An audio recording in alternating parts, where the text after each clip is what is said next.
Hello दोस्तों, स्वागत है आप सभी का फिजिक्स संसार के इस लेटेस्ट वीडियो में। आज के इस वीडियो में आज का जो हमारा टॉपिक है वो है क्लास 10th बोर्ड परीक्षा के साइंस के कुछ फिजिक्स वाले पार्ट के कुछ ऐसे न्यूमेरिकल को हम लोग इसमें हल करेंगे जो कि बोर्ड परीक्षा में कई बार पूछे जा चुके हैं और इन प्रश्नों के पूछे जाने के चांस भी बहुत अधिक हैं, क्योंकि ये सारे प्रश्न जो होते हैं हर साल लगभग बोर्ड परीक्षा में रिपीट होते हैं। तो चलिए शुरू करते हैं। जैसा कि पहला प्रश्न में दिया गया है कि एक कूलम आवेश में इलेक्ट्रॉनों की संख्या परिकलित कीजिए। हम लोग बहुत बेसिक लेवल से प्रश्नों को सॉल्व करना शुरू करेंगे और काफ़ी अच्छे प्रश्नों को भी करेंगे। ये सारे प्रश्न अक्सर 2 नंबर में पूछे जाते हैं। ऐसे प्रश्न जो होते हैं वो 2 नंबर में पूछे जाते हैं। एक कूलम आवेश में इलेक्ट्रॉनों की संख्या परिकलित कीजिए। परिकलित करने मतलब काउंट कीजिए। वैसे सिंपली लोग याद भी कर लेते हैं कि एक कूलम में कितने आवेश होते हैं। एक नंबर में भी क्वेश्चन पूछा था कि एक कूलम में कितने आवेश होते हैं। तो एक कूलम में अगर हम लोग कहा जाए कि इलेक्ट्रॉन की संख्या बताओ कि कितने इलेक्ट्रॉन होते हैं, तो एक कूलम में 6.25 × 10 के पावर 18 इलेक्ट्रॉन होते हैं। परंतु अगर कह रहा परिकलित कीजिए, 2 नंबर में यह सवाल है, तो आपको इसको कैलकुलेट करके बताना पड़ेगा कि कितने होते हैं। तो सिंपली आपको मालूम होना चाहिए कि इसको सॉल्व करने के लिए पहले तो आपके पास सूत्र कौन सा है, यहाँ पे पूछा क्या है, दिया क्या है, ये सारी चीज़ें आपको मालूम होनी चाहिए। तो प्रश्नों को आपको पढ़िए और इसमें देखिए कि क्या क्या दिया है। जैसे इसमें दिया है एक कूलम आवेश, यानी आपको कुल मिलाकर के इसमें आवेश दिया। आवेश को हम प्रदर्शित करते हैं क्यू से। क्यू का मान दिया कितना, 1 कूलम। ठीक, कह रहा है इलेक्ट्रॉनों की संख्या परिकलित कीजिए। नंबर ऑफ इलेक्ट्रॉन आपको कह रहा है ज्ञात करो। ठीक, तो अब Q और N में कोई रिलेशन आपको पढ़ाया जा चुका होगा। Q और N में एक रिलेशन होता है, आप लोग पढ़े होंगे। Q बराबर होता है N × E। आवेशों का क्वांटमीकरण आपको पहले चैप्टर में ही पढ़ाया जाता है। इस फार्मूले की सहायता से हम लोग N का मान ज्ञात कर सकते हैं। अगर यहाँ से N का मान ज्ञात करने को कहा जाए तो N बराबर हो जाएगा आपका Q/E। E क्या है? E है इलेक्ट्रॉन का परिमाण, और इलेक्ट्रॉन का परिमाण आपको याद होना चाहिए। सवाल में दिया नहीं होता है, ये आपको मालूम होना चाहिए। जो चीज़ें दी गई होती है उसको हम क्या करते हैं, नोट करते हैं। तो यहाँ पर इलेक्ट्रॉन का जो परिमाण होता है वो होता है 1.6 × 10⁻⁻19 कूलम।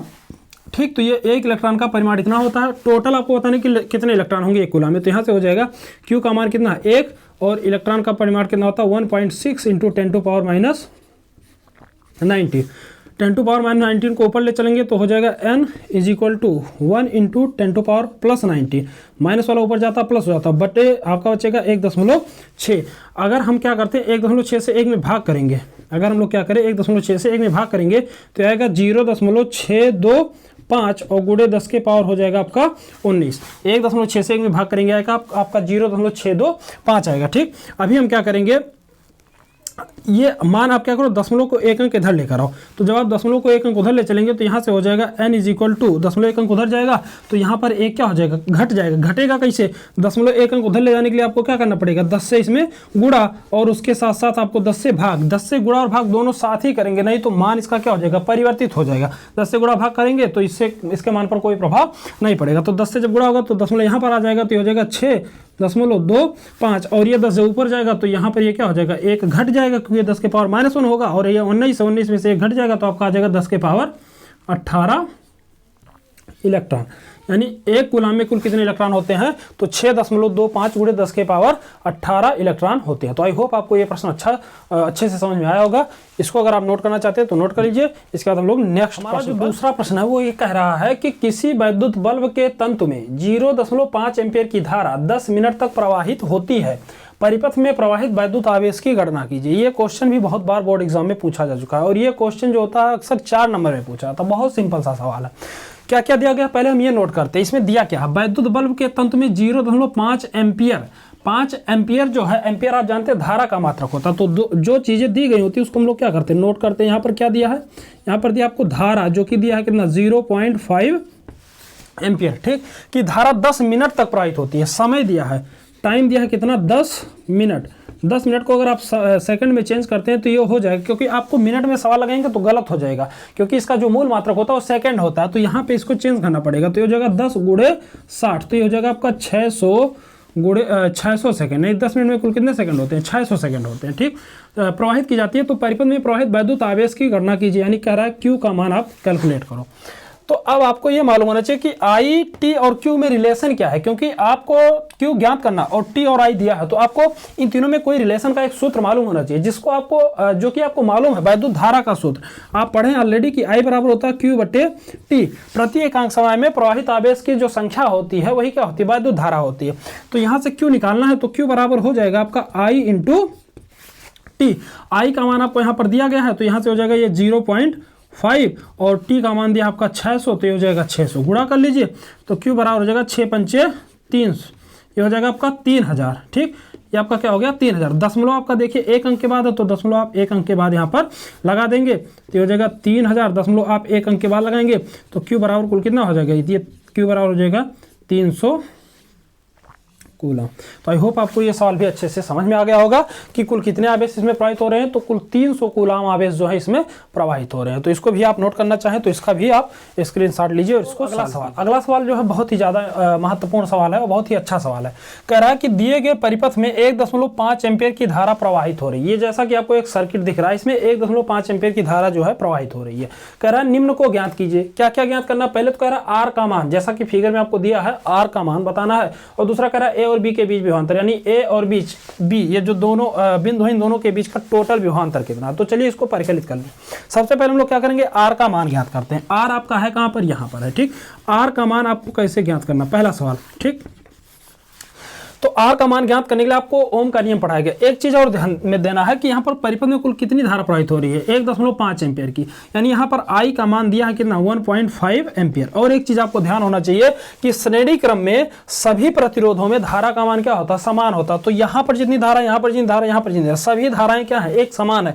तो यहाँ पर आई का मान सभी में क्या होगा, एक समान होगा। तो 1.5 एम्पियर इसमें हो गया। ठीक, अब कह रहा है इस पर आपको क्या बताना, आर का मान। तो इसके लिए आप ओम का नियम पढ़े, भी बराबर होता है आई इंटू आर। तो आर बराबर क्या होगा, आर बराबर हो जाएगा V अपान आई। फिगर में आपको दिया गया है कि ये जो आपका आर प्रतिरोध है इस पर कितना विभव, इस पर है 3.0 यानी 3 वोल्टेज का। इस पर आपको विभव भी दिया है कितना, 3 वोल्ट। तो विभव दिया है, आई दिया, तो आप ऑलरेडी यहाँ से ज्ञात कर सकते हैं। आर बराबर हो जाएगा, ये हो जाएगा 3.0 और बटे आई का मान है 1.5, भाग करेंगे 1.5 दूना 3, यानी यहाँ से आर का जो कुल मान आया कितना आ गया, 2 ओम।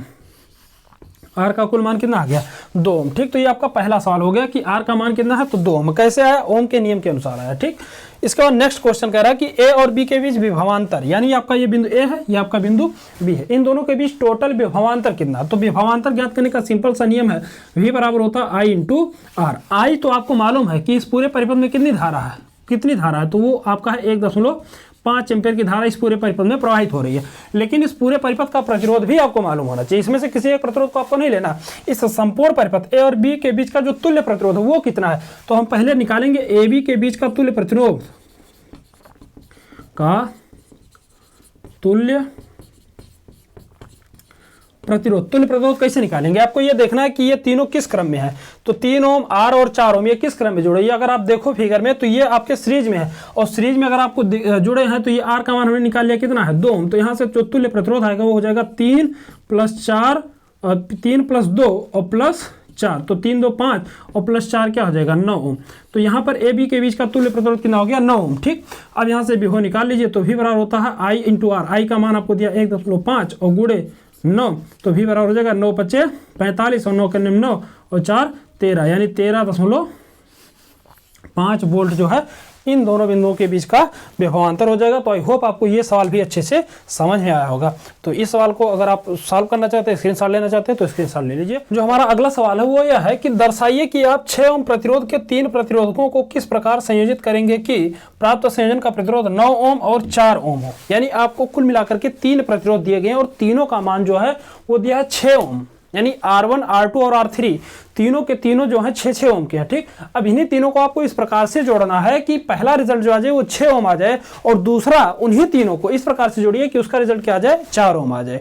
तो चलिए इसको हम लोग कोशिश करते हैं और इसको जोड़ते हैं। हम लोग क्या करेंगे, इसके लिए आपको पहले एक सर्किट बनाना पड़ेगा कि किस प्रकार से आपको इसको हल करना है। 6 ओम के 3 प्रतिरोध हैं, तो जो चीजें दी गई उसको नोट कर लेंगे। यहाँ पर दिया है आपको R1 = R2 = R3 कितने, 6 ओम, यानी R1 भी 6 ओम, R2 भी 6 ओम और R3 का मान भी क्या है, 6 ओम है। इन तीनों को आपको जोड़ देना है और हमें टोटल जो मिल जाए वो क्या मिल जाए, 9 ओम मिल जाए। तो इसके लिए आप क्या करेंगे, इसके लिए हम लोग क्या करेंगे, इसमें से कोई 2 प्रतिरोध हम क्या करेंगे, पहले हम जोड़ेंगे। अभी अब अगर हम तीनों को क्या करें, श्रेणी में जोड़ दें तो 6 6 6 6 दूनी 12 और 6 3 18, टोटल हो जाएगा 18। तो श्रेणी क्रम में तीनों को जोड़ने से हमारा काम नहीं चलेगा। तो इसके लिए हम लोग क्या करते हैं, इसमें से किसी 2 को समांतर में कर देते हैं और उसके उसमें हम लोग एक प्रतिरोध को क्या करेंगे, श्रेणी में कर देंगे। तो जब हम क्या करेंगे, 2 को समांतर में करेंगे 6 ओम को, तो हमें 3 ओम प्रतिरोध मिल जाएगा। और उसके सीरीज में हम लोग क्या करेंगे, एक कोई 6 ओम को जोड़ देंगे, तो 6 और 3 टोटल हो जाएगा 9। तो इसके लिए हम लोग एक सर्किट विशेष प्रकार का बनाएंगे। वो सर्किट कुछ इस प्रकार से होगा। ये सर्किट आपको अवश्य बनाना आना चाहिए। इसके लिए थोड़ा सा आपको अभ्यास करना पड़ेगा। जब आप अभ्यास कर लेंगे कुछ प्रश्नों पर, तो फिर ये चीज़ें आसान हो जाएंगी। ये भी 6 ओम है, ये भी 6 ओम है, और ये भी 6 ओम। 3 प्रतिरोध हमारे पास थे, और तीनों को हमने कुछ इस प्रकार से जोड़ दिया। तो अगर आप देखो तो इसका नामकरण कुछ कर देते हैं, इसको ए, बी और सी। यहाँ पर B और BC के बीच जो ये 6 ओम के प्रतिरोध है, ये दोनों हैं समांतर क्रम में। तो हम लोग क्या करेंगे, पहले B और C के बीच का तुल्य प्रतिरोध निकालेंगे। यहाँ पर लिखेंगे B तथा C के बीच का तुल्य प्रतिरोध। अब ये दोनों हैं समांतर क्रम में। समांतर में तो यहाँ से हो जाएगा 1/R बराबर 1/6 धन 1/6। 6 और 6 आपका हो जाएगा, एलसीएम निकालेंगे तो 6 हर समान अंश क्या हो जाएगा, जुड़ जाएगा। तो यहाँ से हो जाएगा 1/R बराबर 1/, यहाँ से भाग करोगे 2 3 6, तो 1/3। क्रॉस मल्टीप्लाई कर लो, इसका इसमें, इसका इसमें, तो R बराबर हो जाएगा आपका 3 ओम। यानी ये जो टोटल प्रतिरोध है ये कितना है, ये आपका है 3 ओम, और ये आपका है 6 ओम। अब ये 6 ओम और ये 3 ओम ये हो गए सीरीज में। तो यहाँ पर लिखेंगे अतः A तथा C के बीच का तुल्य प्रतिरोध। तो ये आपका हो गया सीरीज में, तो ये हो जाएगा R बराबर 6, ये हो गया 6 ओम, और ये हो गया आपका 3 ओम। तो यहाँ से हो जाएगा आपका 9। तो इस प्रकार से हमारा पहला प्रश्न जो है वो हल हो जाता है 9 ओम का। यानी आपको 2 प्रतिरोध क्या करने हैं, समांतर में जोड़ने, और उसमें क्या करना है, एक आपको सीरीज में जोड़ देना। तो इस प्रकार से आपका पहला सवाल हल हो जाएगा। अब हम लोग दूसरा सवाल हल करते हैं। दूसरे में क्या कह रहा, दूसरे में कह रहा कि 4 ओम हो जाए। यानी इन्हीं तीनों को इस प्रकार से जोड़ो कि जो टोटल मान है वो कितना हो जाए, 4 ओम हो जाए। तो इसके लिए हम लोग क्या करेंगे, विशेष सर्किट इसके लिए भी बनाते हैं। दूसरा सर्किट, इसको जोड़ने से हमारा 4 ओम नहीं आएगा। तो इसके लिए हम लोग इस प्रकार से इसको जोड़ते हैं। देखिए कुछ, एक ये हो गया, एक ये हो गया, और इन दोनों के पैरेलल हम लोग तीसरा कर देते हैं कुछ इस प्रकार से। ये 6 ओम है, ये भी आपका 6 ओम है, और ये भी आपका 6 ओम है। तो अब यहाँ से इसका नाम कर देते हैं A, और इसका नाम कर देंगे B। अभी आप देखो तो ये 6 ओम और ये 6 ओम, ये दोनों हैं सीरीज में। ठीक, सीरीज में है, तो इन दोनों का जो टोटल योग आएगा वो हो जाएगा 12 ओम। ठीक, ये हो गया 12 ओम, और ये हो गया आपका 6 ओम। ये आपको मालूम होना चाहिए, सीरीज कॉम्बिनेशन में प्रतिरोधों का संयोजन जो होता है वो होता है R1 plus R2 plus dot dot जितने होते हैं सबको जोड़ लेते हैं सिंपली। तो ये दोनों सीरीज में है, श्रेणी क्रम में। तो श्रेणी क्रम में 6 ओम ये है, 6 ओम ये है, दोनों जोड़ लेंगे हो जाएगा 12 ओम। यानी इस तार में 12 ओम का प्रतिरोध है, और इस तार में 6 ओम। अब ये 12 ओम और ये 6 ओम है आपका पैरेलल समांतर क्रम में। तो यहाँ पर निकालेंगे A और B के बीच का तुल्य प्रतिरोध। A और B के बीच का तुल्य प्रतिरोध। तो यहां से हो जाएगा 1/R बराबर 1/12, ये आपका 12 है, और ये हो गया 1/6। यहाँ से इसका एलसीएम निकालेंगे, ये आएगा एलसीएम 12, 12 से भाग करेंगे 1 और 6 से भाग करेंगे 2। तो यहाँ से हो गया 1/R बराबर 2 और 1 3/12 भाग करेंगे 3 चौक 12। तो यहाँ से हो गया 1/R बराबर 1/4। क्लास मल्टीप्लाई कर लीजिए, तो R का मान आ गया आपका कितना, 4 ओम। तो इस प्रकार से हमारा दूसरा प्रश्न भी हल हो जाता है, और ये सर्किट भी आपको अवश्य बना लेना है। ये क्वेश्चन बहुत ही ज़्यादा महत्वपूर्ण है। ऐसे सवाल अक्सर बोर्ड एग्जाम में पूछे जाते हैं, और ऐसे सवाल जो होते हैं वो 7 नंबर में भी पूछे जाते हैं।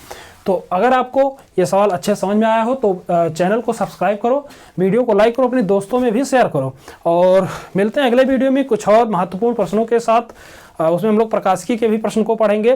तो अगर वीडियो अच्छी लगे तो चैनल को सब्सक्राइब और शेयर जरूर कीजिए। जब मिलते हैं अगले वीडियो में, तब तक के लिए जय हिंद।